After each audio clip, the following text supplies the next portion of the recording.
মাশাআল্লাহ, কত সুন্দর হাঁসের বাচ্চা। আসসালামু আলাইকুম।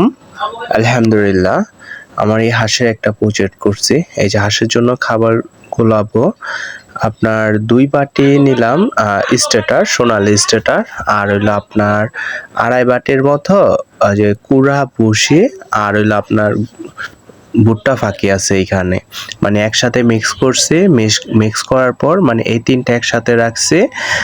আর আর হইলো আপনার সোনালী স্টার্টার যেটা আছে, এগুলো একলই মিক্স কইরা আমি হাঁসের মাইকে খাওয়াই। এই যে হাঁসের বাচ্চাগুলো আমার, মানে এখানে আপনার 83টা হাঁসের বাচ্চা কিনে আনছিলাম, 2টা কাকে নিয়ে গেছে, এখন বর্তমানে আছে আপনার 81টা।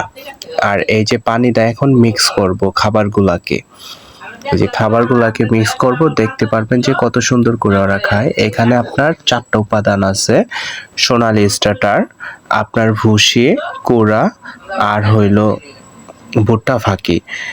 এই 4টা উপকরণ মিলে খাওয়াইলে মানে মোটামুটি আলহামদুলিল্লাহ হাঁসগুলার প্রোটিনের মাপটা অনেক ভালো থাকে। আর মাঝে মধ্যে আপনারা কি করবেন, সাথে থায়াবিনটা দিয়ে দিবেন, তাহলে যে পায়ে যে ক্যালসিয়ামের সমস্যাটা থাকে এটা পূরণ হয়ে যাবে। আর এই যে আমার হাঁসগুলাকে এই যে দেখেন খাওয়া দাওয়া করতেছে, মানে 2 জায়গায় ভাগ করে 3 জায়গায় ভাগ করে দিই, যেন ওরা ঠিকঠাক মতো খাওয়া দাওয়া করতে পারে। দেখছেন কি সুন্দর করে খাইতেছে, মাশাআল্লাহ। হাঁসগুলার জন্য সবাই দোয়া করবেন যেন আলহামদুলিল্লাহ আমার এই প্রজেক্টটা যেন সুন্দর মতো হয়। আমি এই হাঁসগুলাকে নিয়ে আসছি যে বানানোর, ডিম পাড়ানোর জন্য, মানে ডিম পাড়া হাঁস বানানোর জন্য। এখন হাঁসগুলার বয়স আছে 10 দিন। আর সাথে আমার 3টা চীনা হাঁস আছে। চীনা হাঁসগুলা এখন বর্তমানে ডিম পাড়তেছে। ওই যে চীনা হাঁসটা ওদের সাথে খাইতেছে, মানে খাবারটার পুষ্টিগুণ অনেক ভালো আছে। দেখেন হাঁসগুলা কি সুন্দর খাওয়া দাওয়া করতেছে। দেখেন হাঁসগুলো মাশাআল্লাহ সুস্থ সবল আছে। এখানে 2টা বেশের হাঁস আছে, একটার 10 দিন আর একটার হলো আপনার 4 দিন বয়স। এগুলাকে সব একসাথেই খাবার খাওয়াইতেছি। এখন আপনার পানিতে দিব না, যখন এগুলার 1 মাস বয়স হবে তখন এগুলাকে পানিতে দিব।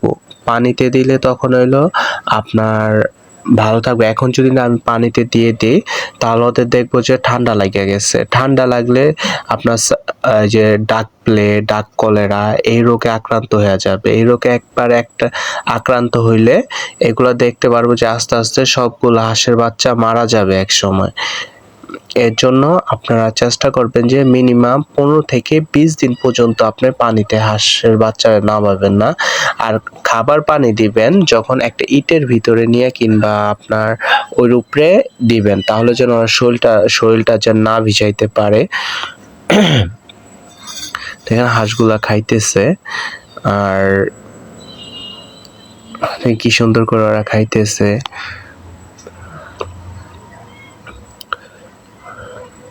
হাঁসগুলাকে, আর ওইখানে দেখেন আপনার আমার চীনা হাঁসগুলা কি সুন্দর ওদের গা কসলাইতেছে আপনার, আর ঠোঁট দিয়া হাঁসরাইতেছে হাঁসগুলা। এখানে 2টা ফিমেল আছে, একটা মেল আছে। একটা ফিমেল ডিম পাড়তেছে এখন, 3টা ডিম পাড়ছে।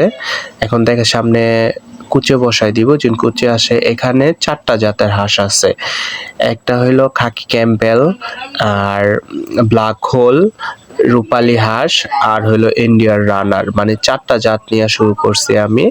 এখন মানে যেন একটা কম্বিনেশনের দেশি জাতের প্রজাতি হয়ে যায় এটা, যেখানে সব পদের যখন আমি বাচ্চা ফুটাবো এগুলা যখন রানিং হবে, ডিম পারবে।